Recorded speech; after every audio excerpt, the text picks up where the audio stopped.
अब अगली रात भी ऐसे ही मिट्ठू तोता और सोनी तोती अपने घर में आराम से सो रहे होते हैं। तभी फिर से वो सोनी तोती उठ जाती है और मिट्ठू तोते के घर से बाहर चली जाती है। फिर सोनी तोती दोबारा से चुड़ैल बन जाती है। अब उसे सामने से एक कोमल चिड़िया आती हुई दिखती है। वो चुड़ैल उस कोमल चिड़िया को एक दरख्त के ऊपर रोक लेती है। एरी मर गई रे। ये चुड़ैल यहाँ पर कहाँ से आ गई? इतनी रात को वैसे भी मुझे बहुत डर लग रहा था और अब ये चुड़ैल भी आ गई है। ये तो मुझे नहीं छोड़ेगी। अरे चुड़ैल जाने दे मुझे, छोड़ दे मुझे। मैंने तेरा क्या बिगाड़ा है? छोड़ दे मुझे, जाने दे। अरे नहीं नहीं, तुझे कैसे छोड़ दूं? तुझे पकड़ कर रखूंगी और मारूंगी, तभी तो मेरा मकसद पूरा होगा। फिर वो चुड़ैल दोबारा से अपना मुंह खोलकर उस कोमल चिड़िया की जान लेने लगती है। तभी उस कोमल चिड़िया का भी सर गायब हो जाता है और वो भी मर जाती है। अब तो चुड़ैल का एक सर और भी बढ़ जाता है। अब वो 3 सिरों वाली चुड़ैल बन गई थी। चलो, आज भी मेरा काम पूरा हो गया है। अब मैं वापस चली जाती हूँ। अब अगले दिन भी सभी पक्षियों को उस कोमल चिड़िया की पड़ी हुई लाश मिलती है।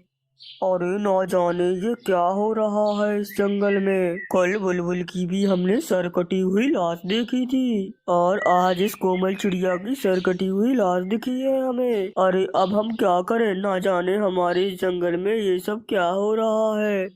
अरे हाँ हाँ, ना जाने हमारे इस जंगल में ये सब क्या क्या हो रहा है। चलो हम सब एक काम करते हैं, हम सब उल्लू महाराज के पास जाकर उनसे बात करते हैं। उनसे कहते हैं कि जंगल में कोई हत्यारा है जो सभी पक्षियों की जान ले रहा है। फिर वे सब पक्षी उल्लू महाराज के पास आ जाते हैं। अरे भाइयों, ये सब तुम जो मसला बता रहे हो ये तो बहुत ही गंभीर मसला है। हमें इस पर ध्यान देना होगा। लेकिन ये कोई छोटी मोटी बात नहीं है। वो कोई कातिल ही है जो ऐसा कर रहा है। अब हमें और भी चौकन्ना रहना पड़ेगा क्योंकि वो बहुत ज्यादा खतरनाक भी हो सकता है। अरे भाइयों, लेकिन वैसे आप लोगों ने एक बात पर गौर किया है? वह जो भी हत्यारा है वह सिर्फ औरत पक्षियों को ही अपना शिकार बना रहा है। हम मर्दों को वह हाथ भी नहीं लगा रहा है। हमें कुछ ऐसा करना होगा कि हम उसे रंगे हाथों पकड़ ले। अरे तुम्हारे कहने का क्या मतलब है कबूतर? क्या हम लोग उसे एक चारा दें, किसी औरत को उसके सामने पेश कर दें और तुम फिर उसे रंगे हाथों पकड़ लो? अरे इस तरह तो वे उस औरत को मार देगा। अरे नहीं नहीं, मैं बिल्कुल भी ऐसा नहीं कह रहा था। मैं तो ऐसा कह रहा था कि मैं आज रात औरत का भेष बदलकर एक दरख्त पर बैठ जाऊंगा। फिर जो भी हत्यारा होगा अगर वह मुझे मारने आएगा तो हम सब पक्षी उसे रंगे हाथों पकड़ लेंगे। ठीक है कबूतर, अब हम लोग ऐसा ही करेंगे। अब अगली रात वह कबूतर मीनू चिड़िया का मुखौटा लगाकर एक दरख्त पर बैठ जाता है।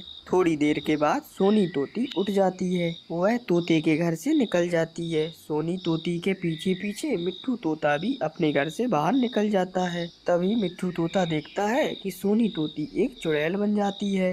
फिर वह सोनी तोती उस कबूतर को देखकर उसके पास आकर बैठ जाती है और अपना मुंह खोलकर उसकी जान लेने लगती है। लेकिन वह तो नकली मखौटा था, इसकी वजह से वह उसकी जान नहीं ले पा रही होती है। अरे ये क्या है, मैं इसकी जान क्यों नहीं ले पा रही हूँ? चलो मैं एक काम करती हूँ, मैं अपने खंजर से ही इसकी गर्दन उड़ा देती हूँ। फिर वह चुड़ैल अपने खंजर से उस मुखौटे को काट देती है। फिर वह ये देखकर हैरान हो जाती है कि उस मुखौटे के अंदर तो एक कबूतर होता है। अरे ये क्या, तूने मुझे धोखा दिया है। अब तो मैं तुझे बिल्कुल भी नहीं छोड़ूंगी, मैं तुझे कच्चा खा जाऊंगी। अब सभी पक्षी वहीं पर आकर बैठ जाते हैं। अरे सब पक्षी ठीक ही कहते थे, मेरी पत्नी एक चुड़ैल है। लेकिन मैंने देखा है मेरी पत्नी चुड़ैल नहीं है। उसके शरीर में इस चुड़ैल ने कब्जा कर रखा है। फिर मिट्ठू तोता खंजर से उस चुड़ैल की एक सर को काट देता है। उस चुड़ैल की एक गर्दन कटते ही वो बुलबुल फिर से दोबारा से जिंदा हो जाती है। फिर वह मिट्ठू तोता उस चुड़ैल की दूसरी गर्दन को भी काट देता है। दूसरी गर्दन कटते ही वह कोमल चिड़िया भी दोबारा से जिंदा हो जाती है। चलो अब इसकी एक ही गर्दन बची है, मैं उसे भी उड़ा देता हूँ। क्या पता उस गर्दन के कटते ही मेरी सोनी तोती दोबारा से ठीक हो जाए। फिर वह मिट्ठू तोता उस चुड़ैल की तीसरी गर्दन को भी उड़ा देता है। अब सोनी तोती भी बिल्कुल ठीक हो जाती है। अब उस जंगल में कोई भी चुड़ैल का साया नहीं होता। अब वह जंगल चुड़ैल से बिल्कुल मुक्त हो जाता है।